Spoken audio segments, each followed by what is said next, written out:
সুরে ফজলে খোদার কথায় ভাষার গান শুনলেন বাংলাদেশ বেতার সিলেট। এবারে শুনবেন স্থানীয় সংবাদ এবং পরবর্তী অনুষ্ঠান ঢাকা থেকে রিলে করে আপনাদের শোনানো হবে। আসসালামু আলাইকুম। সন্ধে 7টা, বাংলাদেশ বেতার সিলেট। সংবাদ পড়ছি নন্দিনী রায়। বাংলাদেশ বেতার সিলেট কেন্দ্রের সংবাদ পাঠক, অনুবাদক ও সংবাদদাতাদের মত বিনিময় সভা অনুষ্ঠিত হচ্ছে আজ সন্ধ্যায় বেতার ভবনে। এতে প্রধান অতিথি হিসেবে আছেন বাংলাদেশ বেতারের মহাপরিচালক ASM জাহিদ। সকালে তিনি মীরের ময়দানে বাংলাদেশ বেতার সিলেট কেন্দ্রের আধুনিকায়ন ও ডিজিটাল সম্প্রচার যন্ত্রপাতি স্থাপন প্রকল্পের কার্যক্রম পরিদর্শন করেন এবং কর্মকর্তাদের সঙ্গে মত বিনিময় সভা করেন। মহাপরিচালক আগামীকাল সকালে সিলেট কেন্দ্রের জমির সীমানা প্রাচীর পরিদর্শন ও নিরাপত্তা সংক্রান্ত সভায় অংশগ্রহণ করবেন। দুপুরে তিনি সিলেট কেন্দ্রের অনুষ্ঠান, বার্তা ও প্রকৌশল শাখার মান উন্নয়ন সংক্রান্ত সভায় যোগদান করবেন। অদম্য নারী পুরস্কার প্রদান করা হবে আগামীকাল সিলেটে। সকালে শিল্পকলা একাডেমিতে এই অনুষ্ঠানে প্রধান অতিথি হিসেবে থাকবেন মহিলা বিষয়ক অধিদপ্তরের মহাপরিচালক কেয়া খান। সভাপতিত্ব করবেন বিভাগীয় কমিশনার খান মোহাম্মদ রেজাউন নবী। মহিলা বিষয়ক অধিদপ্তর এর আয়োজন করেছে। পবিত্র রমজান মাস উপলক্ষে নিত্য প্রয়োজনীয় দ্রব্য সামগ্রীর বাজার পরিস্থিতি স্বাভাবিক রাখতে জেলা পর্যায়ের বিশেষ টাস্কফোর্স কমিটির অভিযান পরিচালিত হয়েছে আজ মৌলভীবাজারে।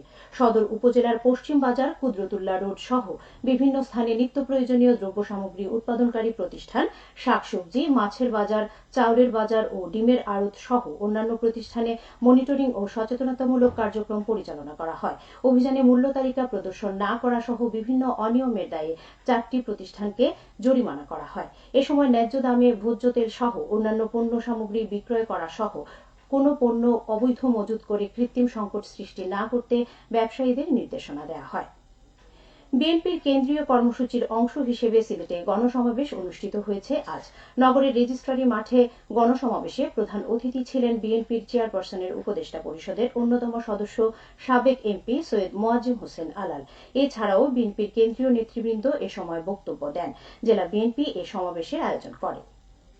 সিলেটে 3 দিনব্যাপী বইমেলা শুরু হয়েছে আজ। এমসি কলেজ ক্যাম্পাসে বইমেলা প্রতিদিন সকাল 10টা থেকে বিকেল 5টা পর্যন্ত সবার জন্য উন্মুক্ত থাকবে। মেলা উপলক্ষে সাহিত্য ও সাংস্কৃতিক অনুষ্ঠানের আয়োজন করা হয়েছে।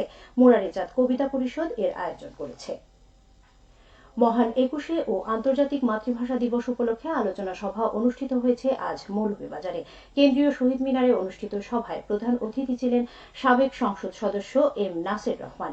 এতে বীর মুক্তিযোদ্ধা, শহীদ মুক্তিযোদ্ধা পরিবারের সদস্য ও জনপ্রতিনিধি সহ বিভিন্ন শ্রেণী ও পেশার লোকজন উপস্থিত ছিলেন।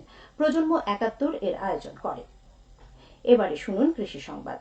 চলতি মৌসুমে মৌলভীবাজারে লক্ষ্যমাত্রার চেয়ে অতিরিক্ত জমিতে রসুন চাষ করা হয়েছে।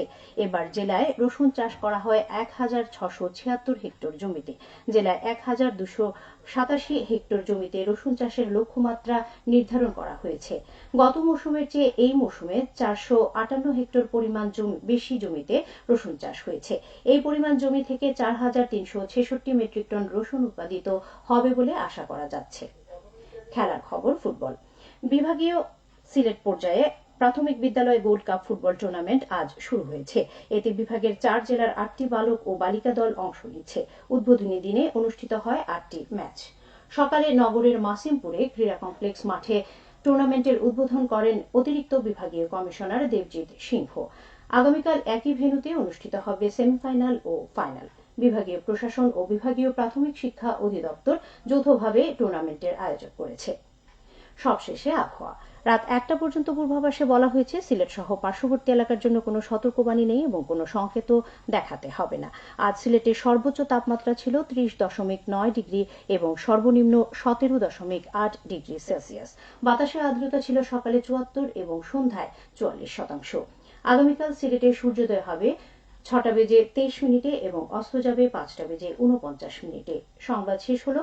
পরবর্তী স্থানীয় সংবাদ প্রচারিত হবে আগামীকাল সকাল 8টা 10 মিনিটে।